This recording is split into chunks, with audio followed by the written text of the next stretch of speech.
lone assassin. And if you look at law, at the killing of a president in 1963, if it was caused by a lone assassin, was only subject to state jurisdiction, not federal.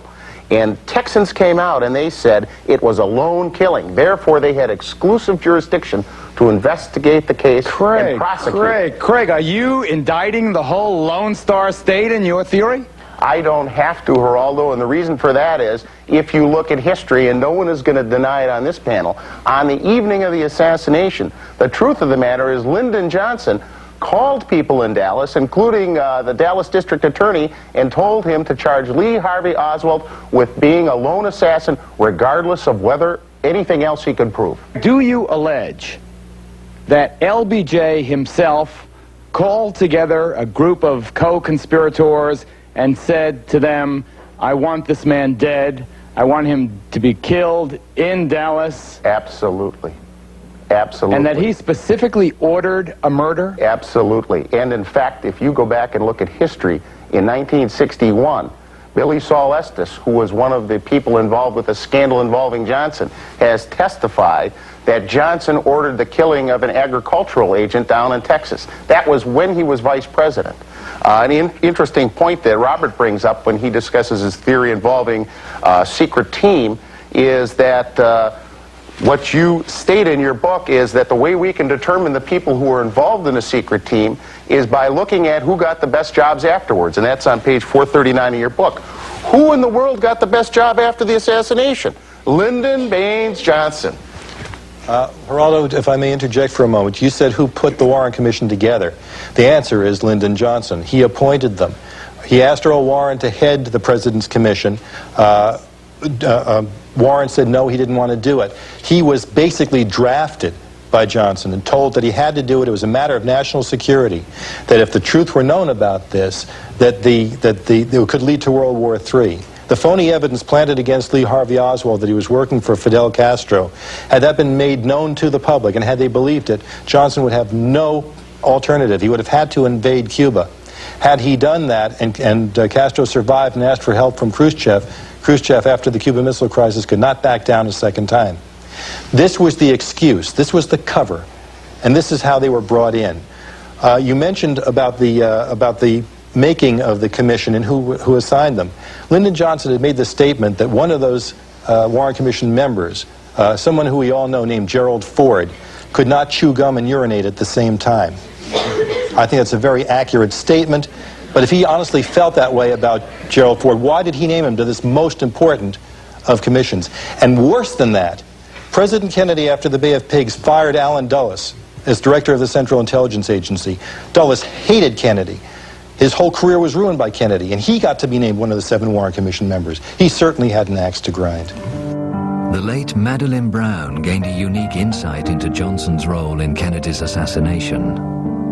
She first met LBJ in 1948 at the Adolphus Hotel in downtown Dallas, when he was celebrating his election to the Senate following the infamous Box 13 scandal. I went, I was very young, and it was wonderful. Our relationship developed immediately. Lyndon gave another campaign party in Austin. It was 3 weeks after I met him at the Adolphus, and it was scheduled at the Driscoll Hotel. And, oh, it was so great to see him. I mean, for 3 weeks I had thought about him and how wonderful it was.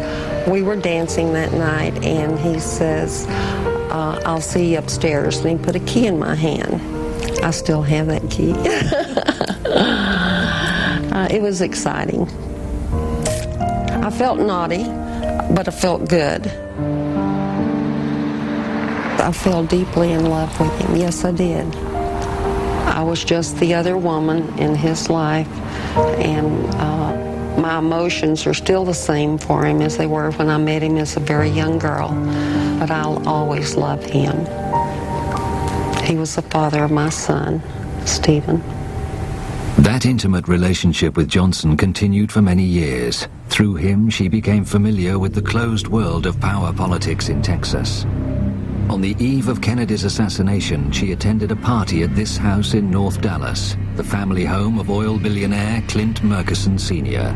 There was an extraordinary guest list that night. We had H.L. Hunt, Murchison, Lyndon Johnson made an appearance. We had Hoover. We had Richard Nixon. They were the most influential people there. But I was under the impression that since J. Edgar Hoover was there, that it was to honor Hoover rather than anything else. When Lyndon came in, no one was expecting him. So when Lyndon arrived at Clint Murchison's, they all went into a conference room, and you could just feel the atmosphere. When Lyndon came out, I was, of course, happy to see him. I did not know that he was going to be there. And he whispered in my ear at that time, "Those blank-de-blank Kennedys will never embarrass me again. That's no threat, that's a promise." So he departed. The party rapidly broke up after Lyndon departed.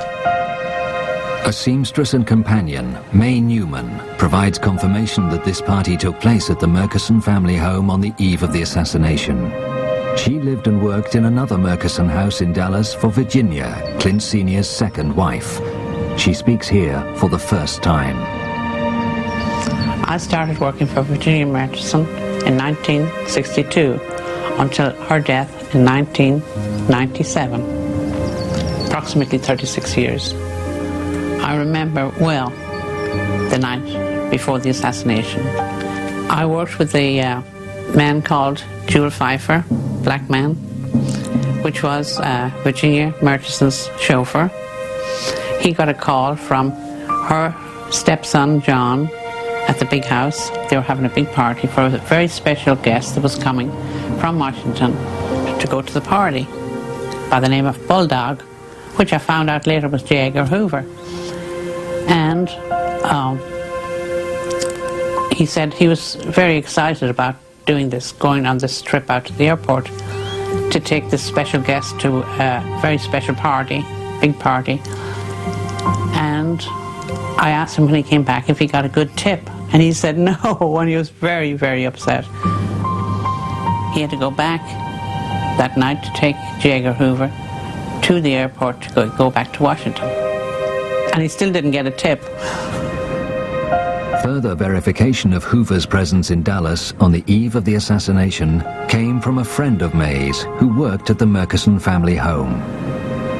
Beulah May Holman, she was the cook at John and Lupe's house, and she wanted me to go help her that night, which I didn't, but I knew she told me she was cooking quail, and I wanted the recipe, so she gave it to me.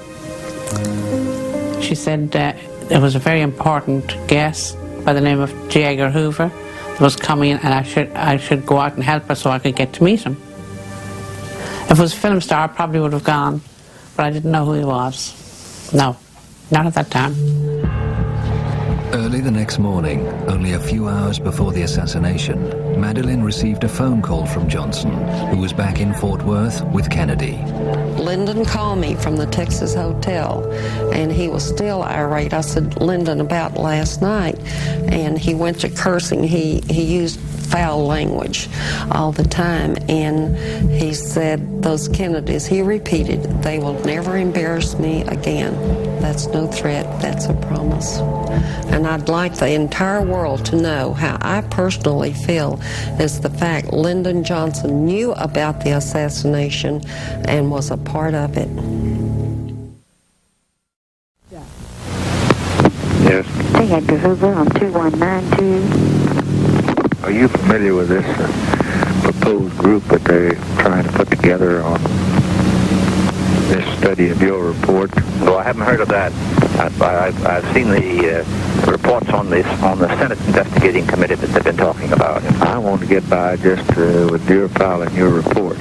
It'd be very, very bad to have a rash of investigations. Well, the only way we can stop them is probably to appoint a high-level one to evaluate your report. Yeah. And to put somebody that's pretty good on it from that I can select and tell the House and Senate not to go ahead with the investigation. Yeah. There's a photograph that I published in Texas in the Morning, and the White House photographer told, you can see that Lyndon lost composure at the time. Bobby hits a post, and he has something in his hand, and Lyndon is real shocked. And the photographer said that Robert Kennedy said to him, "Why did you have my brother killed?" Our president was a gentleman and a human being. This man is not. Yeah. He's mean, bitter, a vicious animal in many ways. I think he's got this other side of him in his relationship with human beings, which make it very difficult unless you want to kiss his behind all the time. He's able